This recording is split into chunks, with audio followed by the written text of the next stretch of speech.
एक समय की बात है। गोकुल नाम की सोसाइटी में एक परिवार रहने आया।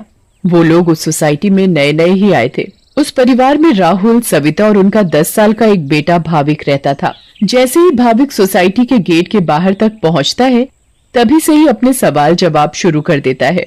वाह पापा, ये कितनी सुंदर सोसाइटी है। क्या हम इसी सोसाइटी में रहेंगे? हाँ हाँ बेटा, हम लोग इसी सोसाइटी में रहेंगे। देखो तो हमारा भाविक कितना खुश नजर आ रहा है। अब तो मेरे यहाँ पर नए नए दोस्त बनेंगे, इतना मजा आएगा। हाँ हाँ बेटा, बहुत मजा आएगा। चलो अब अंदर चलो। जैसे ही वो लोग सोसाइटी के अंदर कदम रखते हैं, तभी जोर जोर से हवा चलने लगती है और भाविक को कुछ अजीब सा महसूस होने लगता है। मम्मी देखो तो, हमारे आते ही ये कितनी जोरों से हवा चलने लगी है। मुझे कुछ अजीब सा भी लग रहा है। नहीं बेटा, ये बस तुम्हारा वहम होगा। बच्चा समझकर सविता भाविक की बात को नजरअंदाज कर देती है। वो लोग अपने फ्लैट पर पहुंचते हैं। चलो चलो, अब आप दोनों जल्दी से फ्रेश हो जाओ, सोने का समय हो गया है। हाँ, क्योंकि कल मुझे इंटरव्यू के लिए भी जाना है। भाविक, राहुल और सविता कमरे में जाकर सो जाते हैं। ऐसे ही चलते चलते उन्हें 1 महीना बीत जाता है। एक दिन राहुल का बॉस उसे ऑफिस के काम से सूरत जाने को कहता है। ये तो कितनी अच्छी खबर है।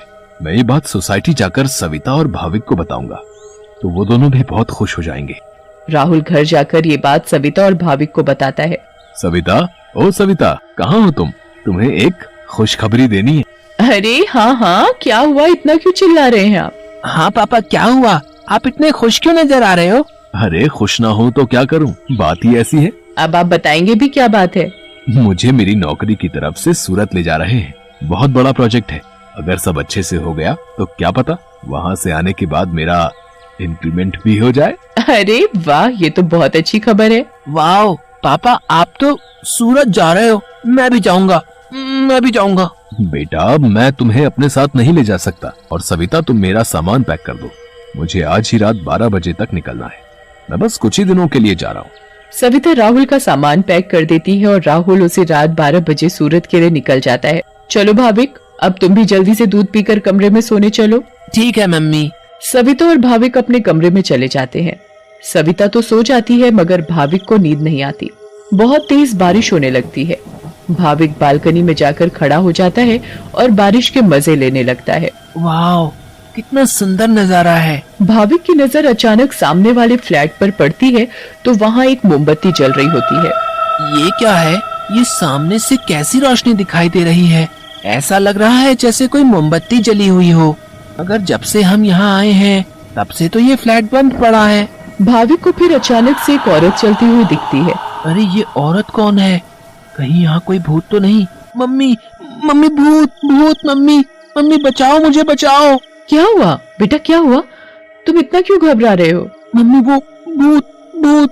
क्या बोले जा रहे हो तुम? ठीक से बोलो, मुझे कुछ भी समझ में नहीं आ रहा है। मम्मी, मुझे नींद नहीं आ रही थी तो मैं बालकनी में जाकर खड़ा हो गया और बारिश देखने लगा। तभी मैंने सामने के फ्लैट में जलती हुई मोमबत्ती देखी और एक औरत को देखा। नहीं बेटा, ये भूत वूत कुछ नहीं होता। ये तुम्हारे मन का वहम है। नहीं मम्मी, मैं सच कह रहा हूँ। नहीं बेटा, चलो अब सो जाओ, रात बहुत हो रही है। नहीं, मैं आपको लेकर जाता हूँ। अच्छा चलो, दिखाओ कहाँ है भूत। फिर भाविक सविता को बाहर लेकर जाता है। कहाँ है भूत? मुझे तो कहीं कोई नहीं दिख रहा। मम्मी देखो, वहाँ पर देखो, वो सामने वाले फ्लैट में। अरे बेटा, कुछ भी नहीं है वहाँ पर। नहीं मम्मी, मैं झूठ नहीं बोल रहा। अच्छा ठीक है ठीक है, चलो अब जल्दी कमरे में जाओ और सो जाओ। फिर वो दोनों कमरे में जाकर सो जाते हैं। भाविक, अब तुम्हें डरने की कोई जरूरत नहीं है। मैं तुम्हारे साथ सो रही हूँ ना, अब तुम आराम से सो जाओ। अगली सुबह भाविक सोसाइटी के दूसरे बच्चों से मिलता है। तुम सबके नाम क्या है? मेरा नाम पिंकू है। मेरा नाम सोनू है। और मेरा नाम गोली है। सारे बच्चे मिलकर पूरा दिन खूब मस्ती करते हैं। फिर रात में सारी औरतें सोसाइटी कंपाउंड में बातें करती हैं। तभी सविता रात की बात सारी औरतों को बताती है। दूसरी ओर भाविक और उसके सारे दोस्त लुका छुपी खेल रहे होते हैं। पिंकू गिनती करना शुरू कर देता है। तभी सारे बच्चे इधर उधर छिप जाते हैं, मगर भाविक खेल खेल में अपने फ्लैट के सामने वाले फ्लैट के दरवाजे तक पहुंच जाता है। उसे ये पता नहीं होता कि ये वही फ्लैट है जिसमें कल रात उसने एक औरत को जलती हुई मोमबत्ती के साथ देखा था। अरे ये दरवाजा तो खुला हुआ है और यहाँ तो कितनी सारी लाइटें हैं। चलो अब मैं जल्दी से इस घर में छिप जाता हूँ ताकि मुझे कोई ढूंढ ही ना पाए। वो जगह ठीक है, मैं उस कमरे में जाकर छिप जाता हूँ। भाविक जैसे ही उस फ्लैट के कमरे की ओर जाने लगता है, वैसे ही बाहर की सारी लाइट्स लुप लुप होने लगती हैं।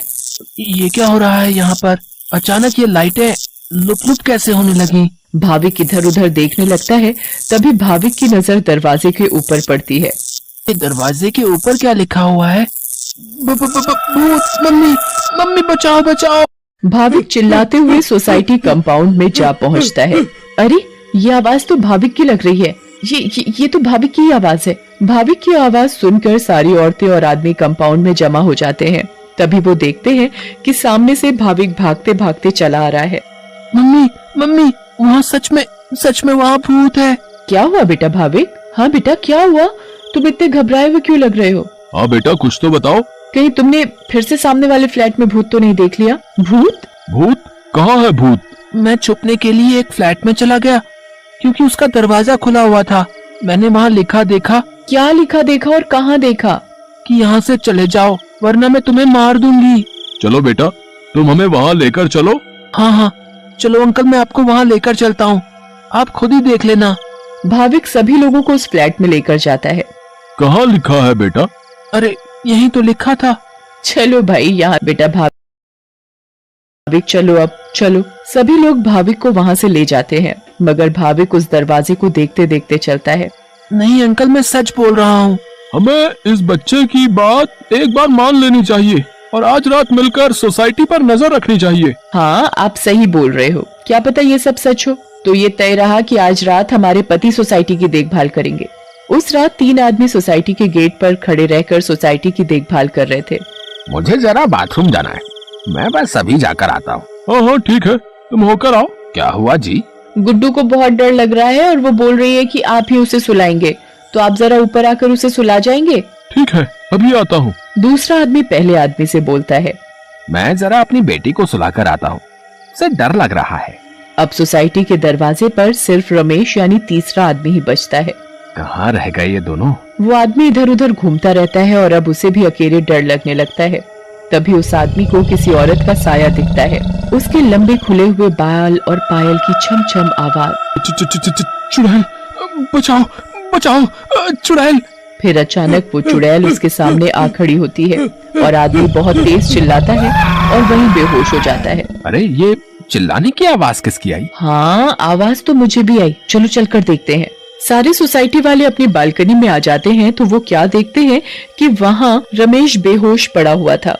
ये आवाज कैसी आई थी? फिर सोसाइटी वाले नीचे आ जाते हैं तो वो वहाँ पर रमेश को जमीन पर पड़ा हुआ देखते हैं। सब जल्दी से नीचे आते हैं। सविता और भाविक भी नीचे आ जाते हैं। अरे कोई इन्हें होश में लाओ, उठिए भाई साहब, उठिए।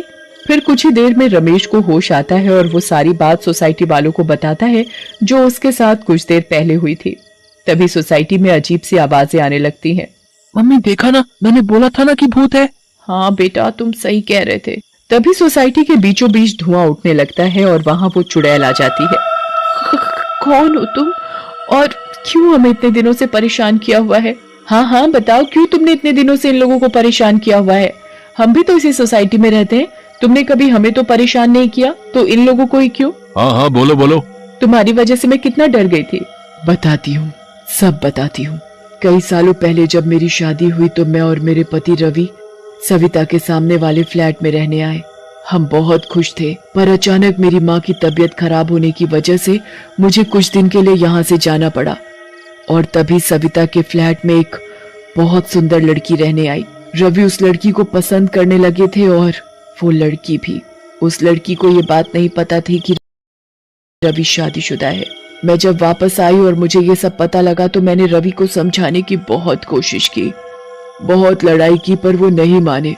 रवि मुझे छोड़कर उस लड़की से शादी करना चाहते थे और एक दिन रवि और वो लड़की चुपके से अचानक कहीं चले गए। मैंने उन्हें ढूंढने की बहुत कोशिश की मगर वो मुझे कहीं नहीं मिले। और एक दिन मैंने उन दोनों को बाजार में साथ देखा। उन दोनों ने शादी कर ली थी। मैं भागते हुए घर आई और ये बात मुझसे बर्दाश्त नहीं हुई और उसी रात मैंने फ्लैट से कूदकर अपनी जान दे दी। और उस दिन से इस फ्लैट में किसी को रहने नहीं देती, जिसमें सविता और उसका परिवार रहता है। हमें बहुत दुख हुआ सुनकर जो भी तुम्हारे साथ हुआ, पर इसमें मेरे और मेरे परिवार का क्या कसूर है? हाँ आंटी, आप तो अच्छी आंटी हो, ऐसे कैसे कर सकती हो? चुड़ैल भाविक की मासूमियत देखकर पिघल जाती है। ठीक है, अब मैं तुम लोगों को कभी परेशान नहीं करूंगी। ऐसा कहते ही वो चुड़ैल हवा में गायब हो जाती है और कभी किसी को परेशान नहीं करती।